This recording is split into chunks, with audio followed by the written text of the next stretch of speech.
Welcome to the Real Aesthetic Podcast, a real deal on like aesthetics and stuff. Oh, we've been rolling this whole time. He was my gopher. I'm your host, Alexis Arsenis. We're going to have a good time here.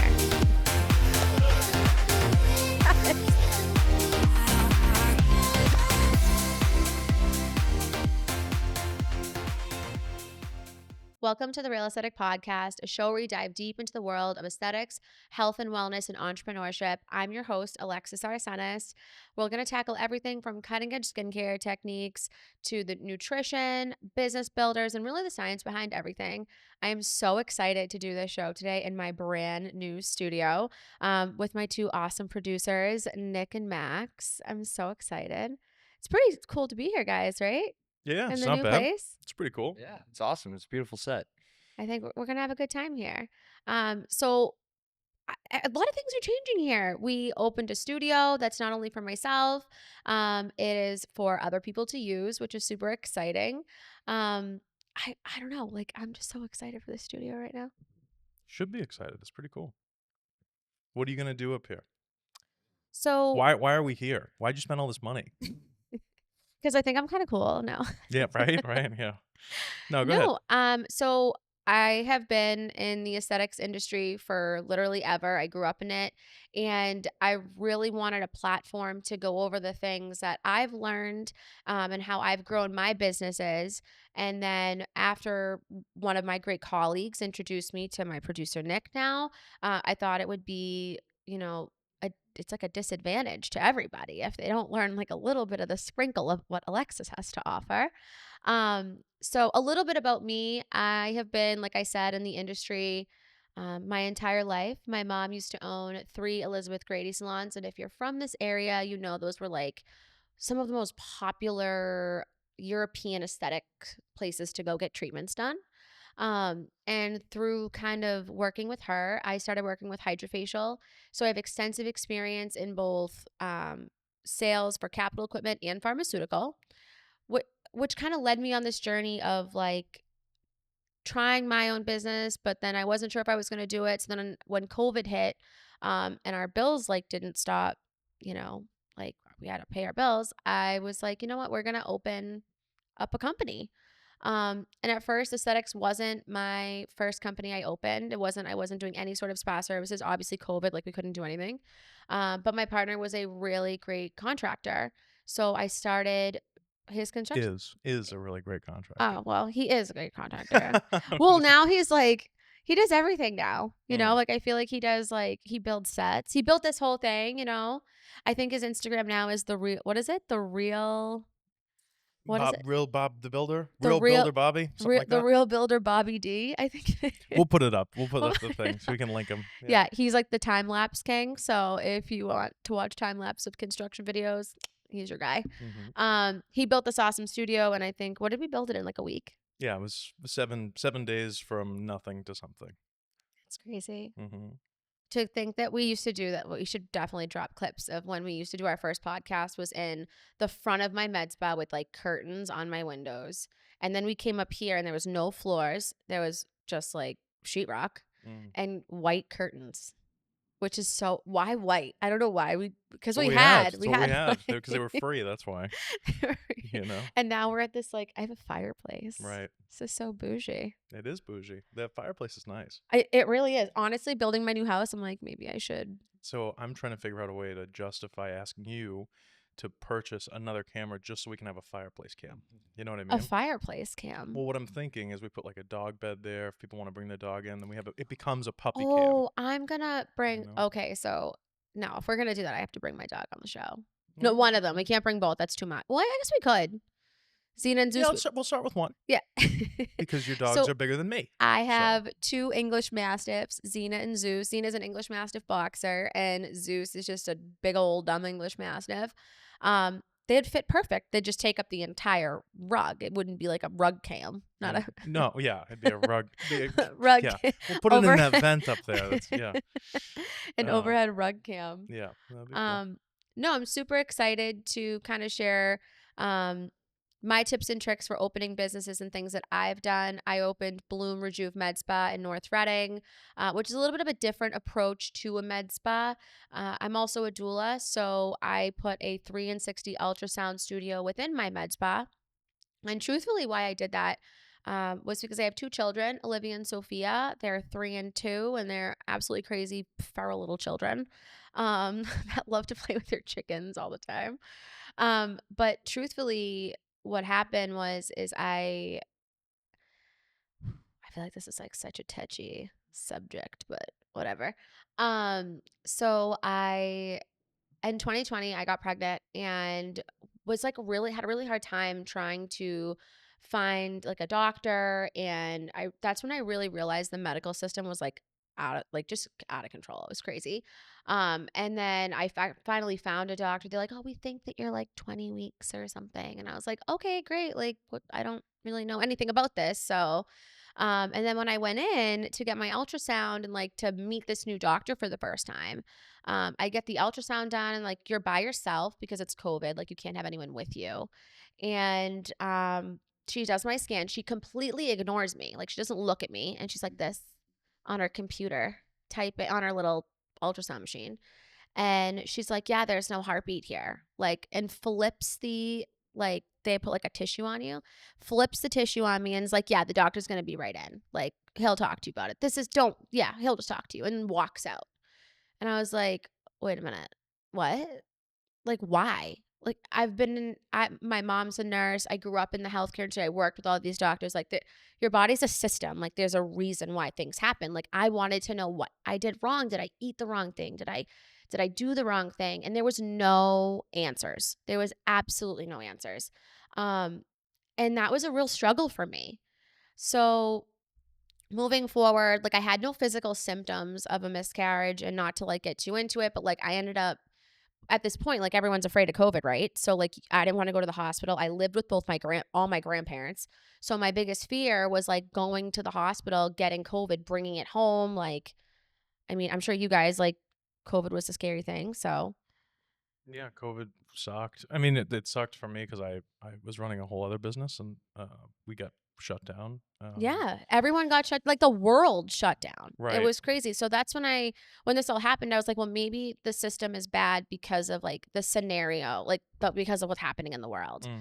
And then I realized that it wasn't that at all. It was really like broken. So moving forward, ended up having to deal with that whole situation at home.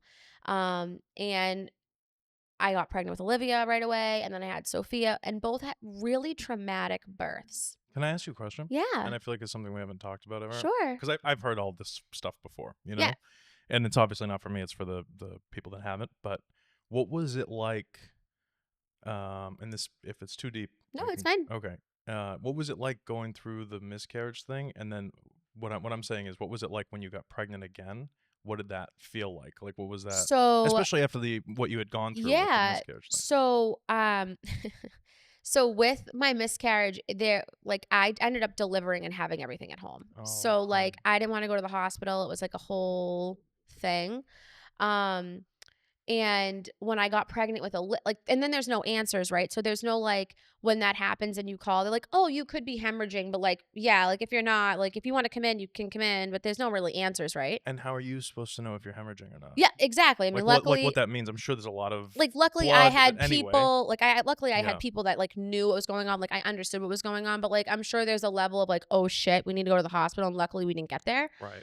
But for me, when I went for my before that happened and I went for my first ever appointment, the lady looked at me and she didn't say my name, didn't ask any questions. She goes, "Your genetics are terrible." And I go, "Oh."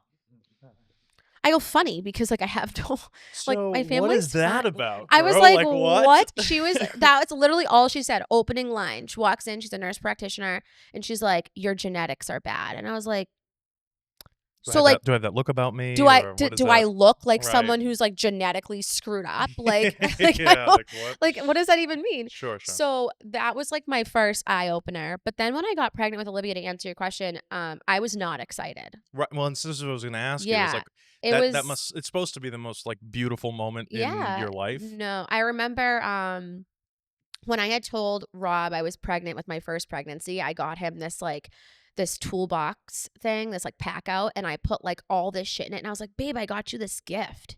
And he was like, oh, really? And like, I have the video of it. I can give it to you. You should. We should drop it in if And you want. yeah, I can find it somewhere. And then like inside, I wrapped all these tools up and then I wrapped the pregnancy test up and like for him to open it.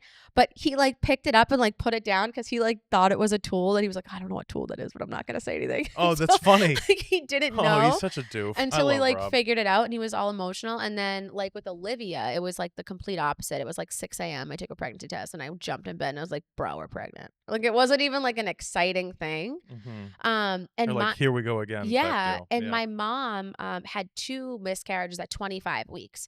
So Oh each shit. time. So I was already like nervous to like even be pregnant or do like go through with the pregnancy. Um Do you feel? I'm just and asking. that's fine. Do you feel like you cared? I don't want to say cared less, but like if you're in the mindset that you're expecting that your genetics are shit and that you already had a miscarriage, Mhm.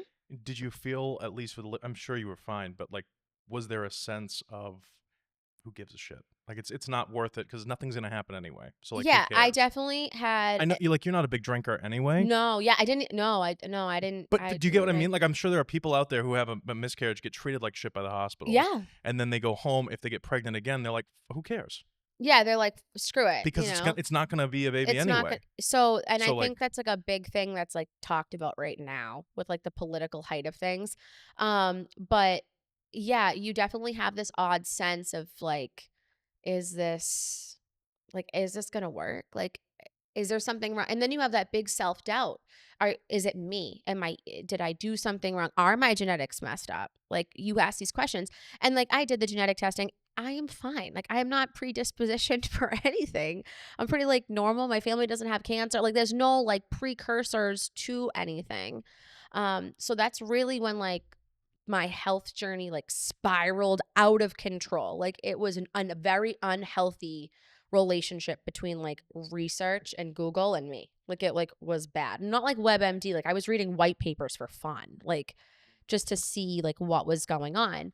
I And, feel like that's like a crazy form of gaslighting that the yeah. nurse hit you with. Like, yeah, Oh, your genetic totally. sucks. Like what? Totally. But like who says that? Like Yeah. why isn't it like, "Oh, hi, is your name Alexis? Are you the patient I'm with?" No, like, "Hey, your genetics blow." Yeah, Like like get what does that fucked. even Like mean? what? Like it was wild. And then I remember I've always had like weird issues with doctors before though, like weird sayings like that. And then with Olivia and I'm Sophia, sorry, like is that a common saying? Is a weird saying? Your genetics suck. no, like I've just had like doctors say weird shit to Hey, me how's it before. going? Your genetics suck. Have a good Yeah, one. Thank but you. I feel like they just don't know. I don't know if they just like see the same shit every day and they're like, let's switch it up. Like, like, Yeah. oh, today's been Let's really yeah. boring. Let's see this reaction of this Let's try girl. let's try Let's this one fuck her out. day up real quick. Like, um, shit, sorry. Nice. I remember, Break the mic. Why don't you? I remember telling Rob on the phone, like on the way back, because you're by yourself, right? Like COVID can't have anyone. And he was like, how do our genetics suck? Did she like test your blood or something? And I was like, no, like she didn't do any tests. Like there was no, She just eyeballed it. she's like, yeah, she just like looked at my chart. Wow. I'm like, I literally filled out like my name and my social. Like what the fuck? Like, there was no like, I don't know. It was so weird. So when I had Olivia, the birth of Olivia was just an absolute shit show. And that was like another catalyst to like pushing me to do Bloom. Little did I know. So when I had Olivia, I went in and they were like, you have gestational diabetes. Your baby is growing so big. I hate when people say this because with the knowledge I know now, like I'm like, yeah, baby's probably fine. And I remember going in, they made me go to this like special ultrasound studio at the hospital for like this special doctor to read it. It wasn't a doctor. It was a friggin' typical ultrasound tech, but whatever. And I go in and she's like, do you see all these rolls? Oh my God, your baby's going to be 12 pounds. And I was like, what the fuck? I'm 5 feet tall. Like I know Rob's like 6'3", but like, bro, there's no way. Like that's not going to come out of there. Like that's just not the plan. So they were like, go ahead. I have a question. So, Yeah. and you said like baby's probably gonna be fine based on the knowledge that you know now, and I'm sure you'll dive deeper into this Yeah. stuff when you could have like Mari on and talk about. This Oh kind yeah, of no, stuff. Mari's definitely going to be on. So, like at the end of the day, we're animals, right? Yes. So, like thousands of years ago, when there were no doulas or doctors or Brigham and ultrasounds. Women's or Yeah. Mass General, we were still having kids. Like I feel like people forget that. Yeah, You know what I mean? They totally do. And I think that, birth is a business. And that's what people need to understand. For the hospital. For the hospital. It's Yeah. 1000% a Right. business. With like truthfully, there's like I forget the name of it and I can Google it in here. You guys can look it up. There's like a disorder where your body produces a baby too large for you to expel. It is a very, very, very low percentage of people that can create a human that is physically too big for them to pass. You're probably not one of those people. So when they told me that, obviously I'm a new mom. I'm not, I mean, my experience with the medical field with my pregnancy was not good as it was. So is it fetal macrosomia? Yeah. Macrosomia? So it's very rare. Like if you look at the stats, like it's a top 10% of baby's weight is in the top 10% of delivering large baby. I'll pull up the how often it happens. Yeah, it's not that. It's like a very low percentage of people that it actually happens to. But this woman tells me that my baby is ginormous. So long story short, they're like, okay, you have gestational diabetes, which can be like a precursor to you for the doctor wanting to do a C-section to you and like deliver you early. I mean, I don't think so, whatever. But so they schedule me for a C-section. I go in, it's like a super long induction. And we're just not progressing. And there was a moment where she was like, and I was pissed because you can't eat, right? Like they're like, oh, you can't eat or drink, which now I know you can, but like. So you want to hear something like a cool fact? Yeah, cool. So it's about 9% of babies worldwide that weigh more than 8 pounds, 13 ounces. When I was born, I was 8 pounds, 12 ounces. I'm not kidding. Yeah. I was a big baby. And I was 21 and a half inches long. But that's a good sized baby. That's the only time I've ever been able to say that. Go ahead. No. I'm sorry. Go ahead. I'm sorry. Hey, it's okay. I have 2 male producers. It's totally fine. What are you going to do? It's fine. But so, I'm in there, I'm laboring. It sucks. Like they tell you can't eat. And like Rob, my boyfriend's fiance, husband, whatever the hell he is. My life partner forever. His way of dealing with stress is eating. So he walks into the ER, like to the labor and delivery room with like bags of food from like Stop and Shop. And I'm like, what the fuck? He's like eating chips and salsa. I was so pissed. Anyway, so my labor was terrible. And then they sat me up and my back, I had the worst pain. Like it was all the way to my neck. I couldn't move. It was just absolutely miserable. So they're like, we're going to do an emergency C-section on you. So I said, okay, fine, whatever. Like, I'm miserable. I don't give a shit. Like, let's just do this. Well, I'll never forget this moment. It was like the most odd sensation when I literally tell you I could feel this doctor do everything. She's like, oh, is this numb? I'm like, nope, not numb. And then like they go and they use like a Bovie, which is like a cauterizing tool when they like cut you open, because they cut 7 layers if you open to do a C-section. That's like how much layers it is to go down. And I'm like, nope, I can feel that. And my body's like moving like on the table. And I was begging the doctor for like, I was throwing up. I was miserable. And I'm like begging, like, give me Zofran. Like, I just don't want to puke anymore. And that like, you're laying down, like you're strapped down. I'm like holding a puke bag like this, it's ridiculous. And the doctor's like, I can't get this baby out. This baby's stuck. And I was like, what does that mean? Like the worst thing to hear from a doctor. Like so, and then I'm like, okay, can you give me something like? And I'm the anesthesiologist who like 7 layers deep, and they're like, well, we don't know what to do. So. Yeah, and when I tell you, like, you're just sitting I don't there know how open, like a suitcase when you get to a hotel and you just open the suitcase first, I was like, what the fuck is happening? And when I tell you, I could feel her hand, like just thinking about it, I can feel it like like underneath my boobs, like inside me though. Like I could feel her hand. And I was like, oh my God. So I'll never forget The doctor or your kid? the doctor. Oh, okay. It must be wild from the kid's perspective. Yeah, kid's like, what the hell is going on, right? It's probably why you don't remember it. It's too traumatic. So then, like, she's yelling, like, I can't get this baby out. And then the anesthesiologist is like, well, if I give her this drug and you don't get this baby, and she knocks out, if you don't get the baby out fast enough, the baby will stop breathing. And that's when lights went out. That's the last thing I heard. And I was like, what the fuck?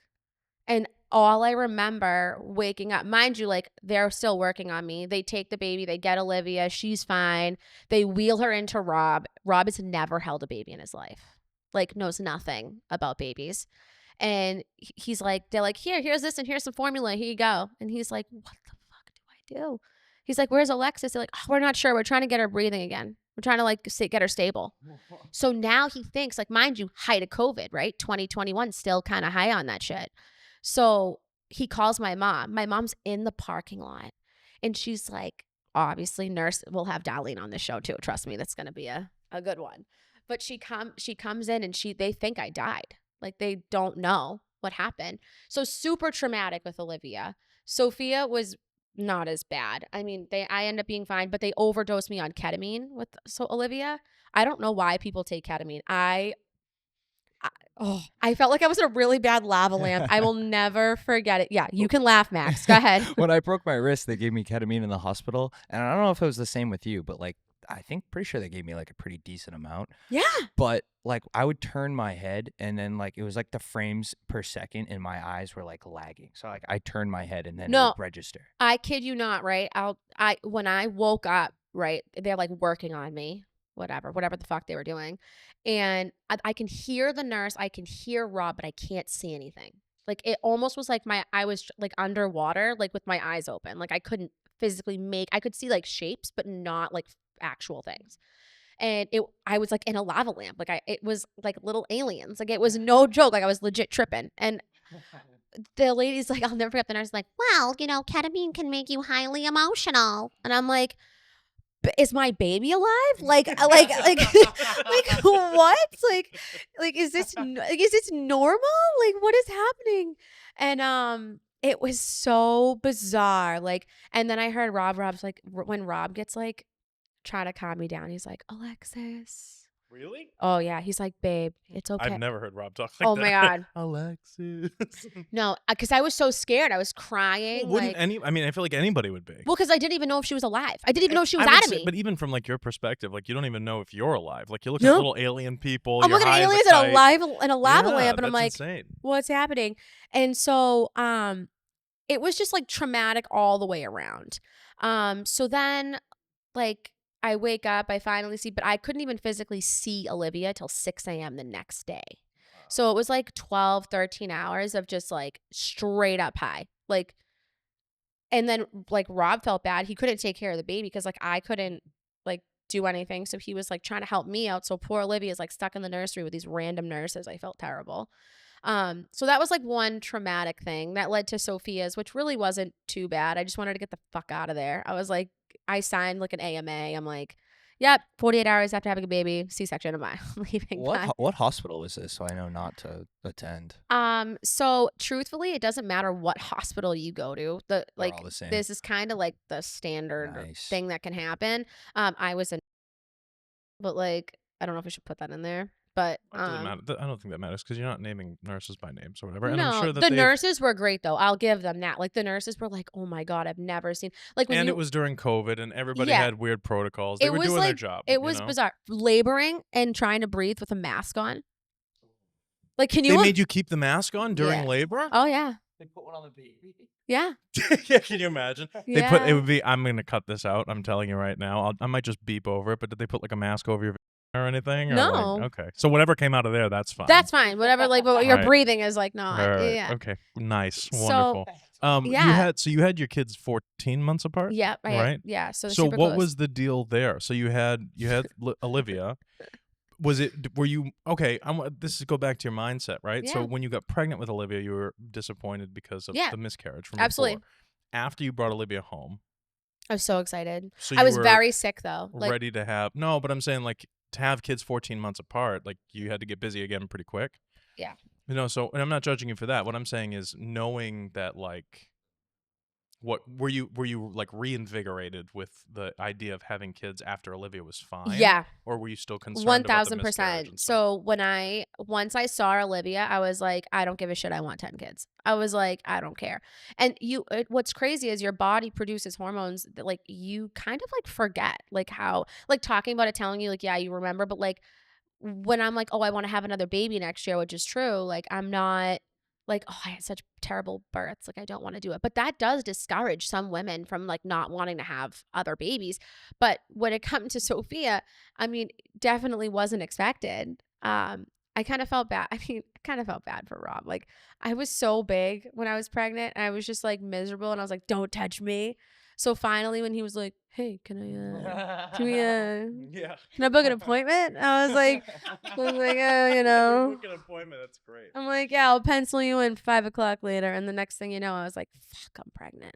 But like, it wasn't, so Sophia's pregnancy was a lot easier, but I was bigger. I was 225 when I had Sophia. Holy shit. You were 225 So, pounds? so get this, So like I'm right? not judging anything either. We Like, can put a picture in here. I'll send you a picture. when my mom was I'm the oldest, right? When my mom was pregnant with me, she gained 80 pounds, and she is literally, this woman is like, if I grabbed my mom by the waist, if I had Yeah. to like lift her up, I can probably Touch your touch fingers. my fingers on either side of this woman. So I She's didn't. tiny. For her to gain 80 pounds, I mean, it was like a Oh, different human. But you see, know? I didn't. What pissed me off too is like I didn't really eat a lot. Like I wasn't gaining a ton of weight from eating. I gained a ton of fluid. So when I had my C-section the first time and the second time, I was like, listen, I had like this like no joke, like I could show you guys pictures. It was like my stomach was like a normal pregnant belly and then underneath was like a pocket of just straight up fluid. Like it was like so gross. Fupa? No, it was like on my belly though. Like it wasn't low. It was like it was so weird.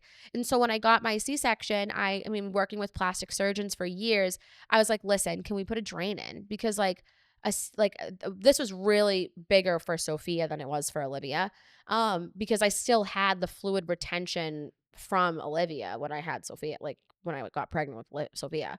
So they were like, no, we're not going to put a drain in. And then so I have Sophia and I'm like my C-section is like leaking, like literally leaking. And I was like, this is just After you went home? yeah. Oh, okay, Yeah. yeah. So like they sew you okay. up and like Yeah. there's some expectation for like some sort of like discharge fund stuff like from an open wound. Yeah. But I'm talking like filling a child's diaper every hour, like with just straight up clear fluid. So I was like, listen, like this fluid is so bad, like you're going to need to put a drain in because like it's just never going to heal. Like it's just never going to heal. And with my background with like wound care, my mom's background with wound care, like I wasn't intimidated by it because I knew I had the resources to fix that. But like if I was just some everyday person like having a baby and that happened to you, like you could die from an infection. Like that's a serious thing.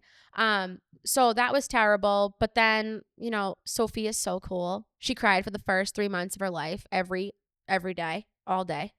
And then she turned out to be like the cool one. I mean, Olivia's cool too, but like Sophia's like the cool one. I know you like Fifi too. You're partial to Fifi.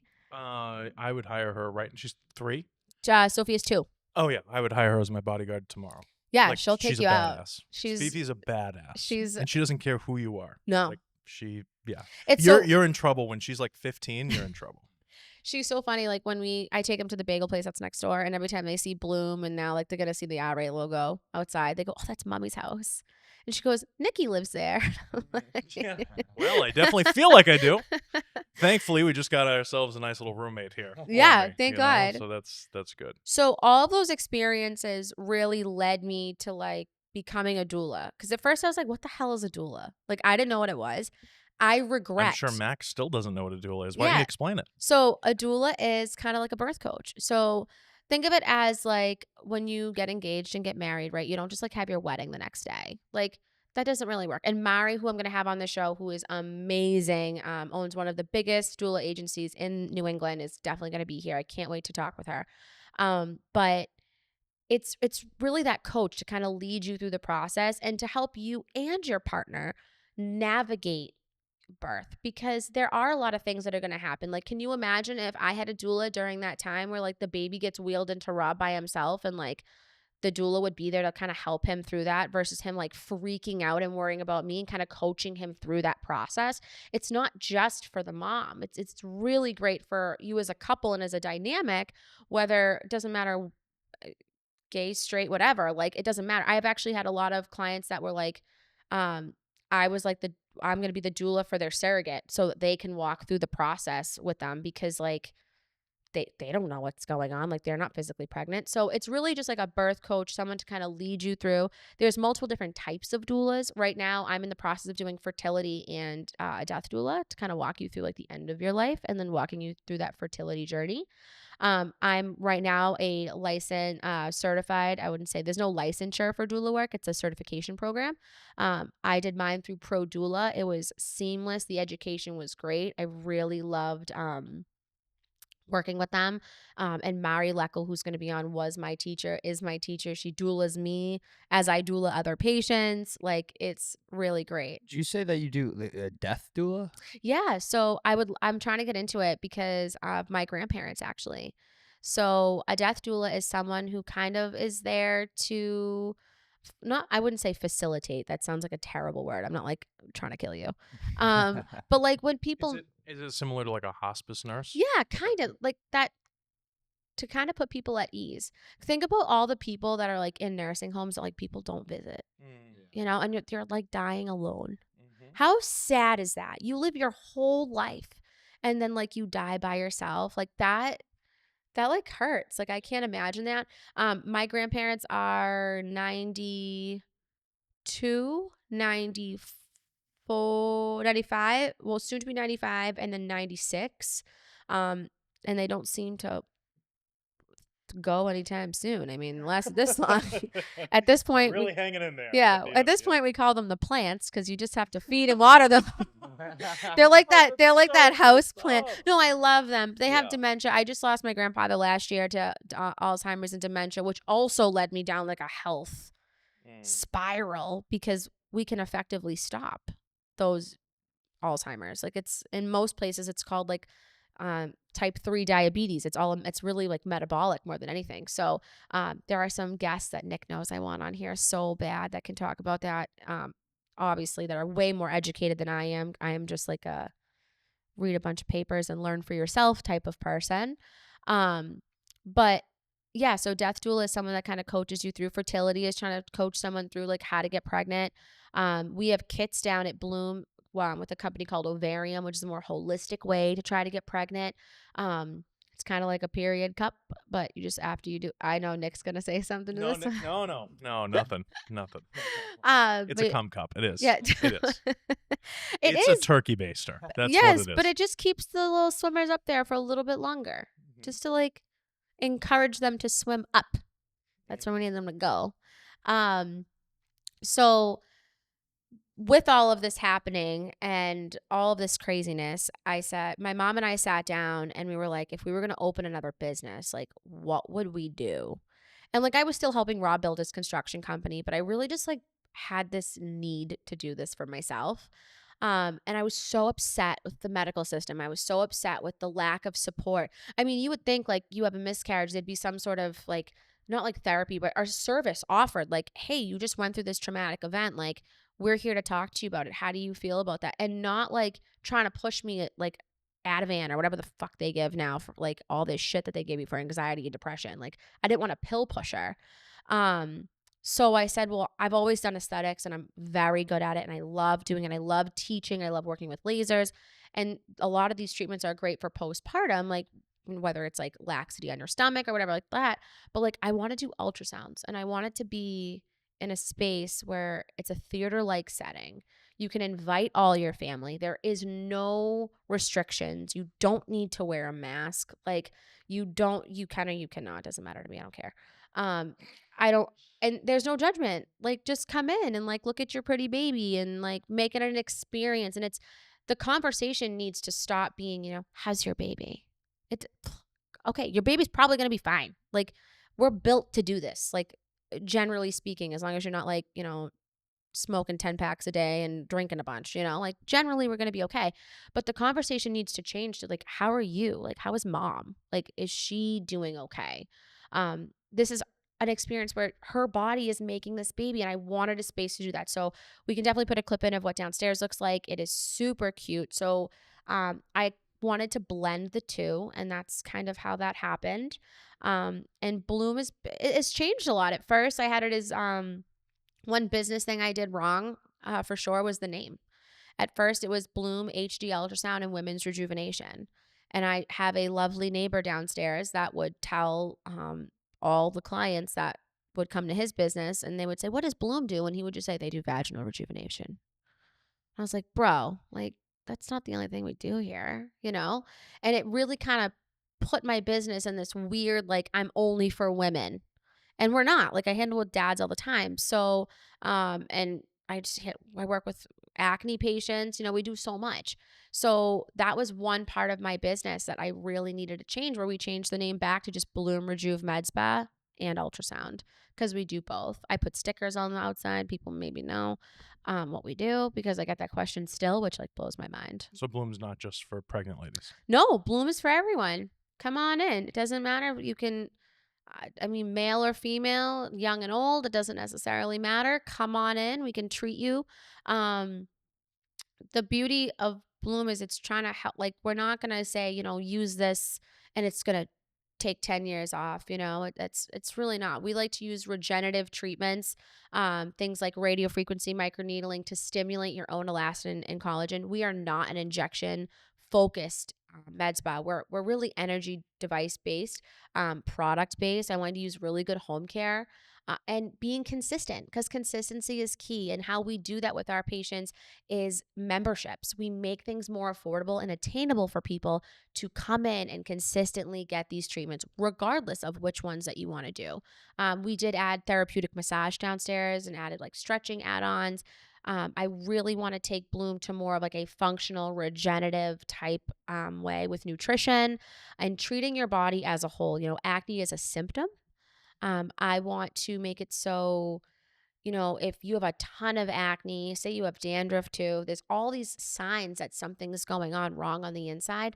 We have the gut testing, and I'm actually in the process of going to classes for a nutrition practitioner's license, which just to add, to the things that I do, school. But to really heal your body from the inside out. And coaching clients through this and hold them accountable. Like, I can't get you to look 10 years younger and then use, ivory soap on your face at night. It's a partnership between the both of us to improve you and improve your skin. Not to cut you off, I think Yeah. a cool episode of your show at some point would be Yeah. you reviewing those skincare TikToks that people do, Oh, where they say this is the greatest thing ever, put this on your face, all that stuff, because there's tons of people who unfortunately are very heavily influenced by social media. Yeah. And there's a ton of podcasts out there where there will be people that review TikToks in their field. You know what I mean? Like, we should compile I would a bunch of totally them. We'll play them right up on the TV and have you I would totally do that. The thing that I don't understand is that, and I get it, like social media makes things look really cool, and our stuff is gonna look great. Speaking of Bobby, sorry, he was ringing me. I don't know if you heard that. That's okay. I'll text him. Okay. You shouldn't be getting like your skincare advice from someone who doesn't do skin, right? Like, I'm not going to sit here and say, I'm going to diagnose you and tell you all these things. No, I'm not a doctor. I'm not going to do that.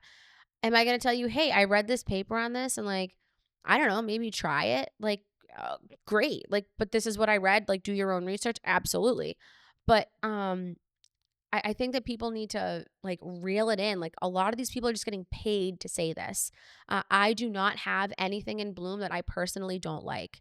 I will never sacrifice, and this is true with any patient that comes to Bloom, is I will never sacrifice the integrity of your skin for money. So if you come in and you tell me, "Oh, I was on TikTok and I saw they did this laser treatment and I want that and it's the best for wrinkles and fine lines," that's great. but we're doing a consultation first. We're going to do like a standard, we're going to do like a hydrofacial treatment. I want to see how you react. I want to see what products you're using at home. And then once I feel like you can partner with me and like take responsibility for that, because your home care after those big boy treatments is extensive. Like you can't go in the sun. Like there's a lot of things that you can't do if you're doing these big treatments. And like I said, it is a partnership. So, I won't just take your money. And I know a lot of business owners will be like, oh, well, if someone comes in and says this is what they want, I'm going to do it. That's just not how I run my business. And that's not how I let my staff run my business. My business. Like I want them to do what's right by the client all of the time. Are you laughing at what I wrote? I'm laughing at the next section here. I know. I don't like I talking know. about me, so. Oh, well, I was talking to it when I did it. You know, like that, like Siri, I can talk to text. So if it looks like shit, that's probably why. No, it doesn't. I just don't like talking about me at all, and I So have a feeling I'm coming up. through this journey to get to kind of how this. Oh, did you take out Nicholas and put Nick? I love the name Nicholas. So does my mother. She's also the only other person in the world that calls me Nicholas. Yeah, I just love it. Well, my brother is also Nicholas. Now I adopted another Nick, so it's like great. But through this journey, I was looking around for a promo video because everyone's videos and aesthetics, they all look the same. Everyone has the same stuff. The quality is like, meh. Did you take it on your iPhone? Who knows? Like, I just wasn't loving it. So a good friend of mine who is going to be on this show, Nick is really close with her too, is Jackie Luongo. And I had messaged her and I was like, hey, do you know like a video guy? Like someone who's like legit. Like I'm not looking for like an idiot. I had people quote me insane prices to do things, but they had like nothing to show me for it. I was like, oh, can I see your portfolio? No, we don't have that. So then I met Nick. He came into my store. I'll never forget it. Came in with this like, it was like November last year. So it was kind of chilly. So he comes in this like camel colored long like coat and he looked so good. He was all well put together. Like, and like you guys can see him in like the producer cam. He comes in like Mr. Guido with his like, a little bit, but like not he crazy. totally does. Like with his cross out, you know, a little chest hanging out, his pinky ring. Yeah, the like, hamburger meat, you know? Yeah. Hey, how you doing? Good. So he comes in and he's like, hey, I'm the video guy. And Yeah. I was like, I think it was a little more in depth than that, No. but thank you. but it was like so good. And I was like, I love him. Like this is gonna be good. So it was really like evident right away that like we were gonna do cool things. And then I made this joke and I was like, I don't like to say her, so I might give another person, but like everyone knows who friggin' Oprah is. Oh, sure. And I mean, I don't particularly love Oprah, but like some people love her. Well, it doesn't matter. She's a name and she's very successful. Yeah, That and was I the said, point of I bringing want Oprah up. us to make a show where we're like talking to these really cool people, helping people build their business, but I want to be like Oprah. And he was like, you can be Oprah. And I was like, okay.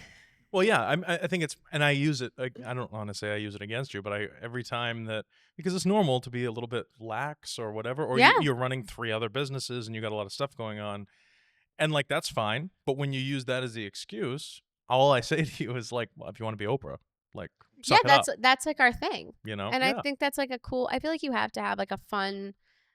We definitely have like a fun banter back and forth in the studio. I think it's important. You were saying about how you hold your skincare clients and the moms and everything accountable for their own stuff. Absolutely. Like my job. So here's the thing: you're my client, right? Yeah. If you're not successful, you're not going to have funds or money to pay me. Bottom line. Yeah. So instead of me like just bringing stuff in, doing some crap, throwing it at you, and then you pay me a check, and maybe it works, maybe it doesn't, and then I don't have future business, like. I'm aggressive and I'm very opinionated, but I have your best interest at heart, and my job is to make sure that you're successful so that I'm successful. Like, don't get it twisted. I'm a for-profit person. Oh, 1,000%. You know what I'm saying? But and I I think love that, you dearly, and I believe in you. But like, if you don't put the work in, absolutely, it directly affects me. So I have to hold you accountable. And that's kind of like how this all started, because we were like, well, we want to have a show. We wanted to look a certain way. And I had this look. I just wanted green colored cabinets in a fireplace. Like that was what I wanted. I was like, I want it to look like, I want it to look like this. I want like the chestnut leather chairs. Like I had this vision, and Nick was like, okay, let's do it. And this space just happened to be available right above Bloom. So I was like, 2 for 1, like, let's stick it here. And then through talking to people, it was like, well, we want to have a show, and then and I want to do this, and I would love to do this. And I was like, hey, Nick, you want to be a studio manager? And like want to open a studio. So, and the reason why I called it The Real Aesthetic initially was like the real deal on like aesthetics and skin, right? But then like thinking about it more and Would you say it then bloomed into something else? oh, yeah. Go ahead. Sorry. I'm sorry. Go, go, go. Yes. Go, go. So then it kind of like it bloomed into this like pretty little flower. No, I'm just kidding. No, so another going back to like TikToks and Instagram, you see these people owning businesses, and the things that you see online are like fast cars, pretty girls, big houses, and it's all a flex, right? And like, yeah, that's cool. But like, you don't talk about the times where like you're in your place of business till midnight trying to get it ready for an event. And you don't even know if you're going to be able to make it. Like, no, that's the aesthetic and the hustle that we need to show. Like the reality is like, yes, like the vibe and the aesthetic of like owning a business and owning all these things and having nice things is cool. But there's a shitload of work that goes into that. And like, let's talk about that. And also like building the studio, I can't wait to learn from all the other people that use this. We have a lineup of really great clients that are going to use this space. They're going to talk about their craft and how they do things, and maybe I learned something to apply it to my business. So it really is like a place of connection, to bring people together. And Nick and I, as you can tell, have no problem talking to anybody. So I think that Or about any subject. yeah, Not to cut you off, you said something when I first met you that was that stood out to me anyway. It was the community over competition thing, yeah, which I've always been big on. So I'm a filmmaker, right? yeah, And there is mostly, I would say, with younger people, because they want to make a name for themselves. yeah, And there's nothing wrong with being a young filmmaker, but if you're, fresh out of film school, whatever, there tends to be this thing. I'm the director. I'm the guy who's yeah. I'm the best. I'm this. I'm that. And it actually, in my opinion, masks over the whole like idea of what you're trying to do here. We're trying to you cannot make a movie, whether it's a short film or a feature film, without every person involved. You need the Exactly. sound person, you need the lighting guy, you need all this stuff. So like you may be the director who's like directing people to do stuff, but you're not like the only person there. Exactly. And You with can learn from other people is my point. yeah, so when I was working with, the device companies, laser companies, hydrofacial, doing pharmaceutical sales, I was working with all different types of non-core physicians, meaning someone that was maybe in an ER doc for years that didn't want to do it, that got into aesthetics, and they don't really know how to run a business, or someone who's a seasoned injector. But all of those people, regardless of where they are now, they all had different backgrounds. So I don't care. Like if there's a med spa across the street from me, we can learn from each other and we can be cool about it. There's no reason to have this like negative energy towards each other, because no one's gonna win there, right? Like if everyone's like, oh, don't go to that place, da, da, da, da, like, and talking shit, like, no, like I get it. If some people are being unsanitary, that's one thing. And I've seen I could do a whole episode on the shit that I've seen that is unsanitary in med spas. It is disgusting what some people do. But truthfully, I want to have, like, there's a big med spa in the next town over, and they're super popular, and like I want her on my show. There's another med spa that I knew them when they didn't even have a location. Now they were like looking at lasers, and I was trying to help them. It was like kind of a crazy situation. And now they have I would say one of the most popular brand med spas with 3 locations in New England. And they're huge. Another one of them, same thing. Like, just because we do the same things doesn't necessarily mean that like we have to be against each other. We really need to work together, learn from each other, because maybe, they have a different way that they do things that might help me out, and maybe how I do things might help them out.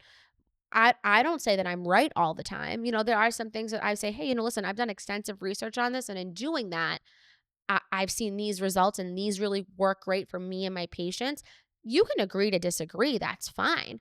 But like maybe you do it a different way. And I'm like, actually, maybe I'm going to add that to my protocol. So I love working with other people. And that was really how I wanted to structure even up here. Like listening to these other podcasts, being kind of like in the beginning stages of a lot of people that are going to be coming here don't have a show. Like they're going to be starting their show. So watching how they bloom into a bigger show. You like that, don't I you? did. It's not bad. Is really cool. Like I do like the community over competition, and I'm sure like the film industry is super cutthroat. I mean, aesthetics is super cutthroat. Everyone has a deal. Everyone has, you know, a new thing that's coming out. I don't discount. I do add-ons. That's how I do my things. So like I'm not going to discount you out of your services. I think that's a dick way to do things. A lot of med spas do that. That's not doing what's best for the aesthetic community. You're just trying to get one up on someone. And truthfully, if you're giving out discounts like that, I question like how good of a service you're providing. Um, Stays true for people that use like Groupon. Like that's not a good client. Groupon's not a client that you want. So true, this whole show is really going to be structured and set up to help you build your business regardless of what industry it's in. We're going to have amazing guests on here to go over what they do. I have reps from different companies. So that way, maybe you don't have some of the technology that I have and you want to learn about it and you want those results in your practice. I'm going to have all my reps here. I don't get anything from them coming on here. Would be nice. But maybe someday, maybe someday. But yeah, so this is really going to be a place to learn to help build your business. And then we're going to have people that are completely left field, don't do this for a living, don't do aesthetics at all. They're just like 9-figure business owners. Like, I want to know how you got there. I want to be there. I'm sure that you want your business to be there. So I'm super excited for you guys to be here and for us to do all of this together. I think this We're is going to happy be to be here great. and we're happy to help. So please like and subscribe to our channels. You can follow us on for this show, The Real Aesthetic Pod. If you're interested in using the space and you kind of want to see what more of the business that we have here, if you follow Real Aesthetic Studios, you'll be able to see all of that. Our show airs weekly. I'm so excited to be here with all of you guys. See you next week.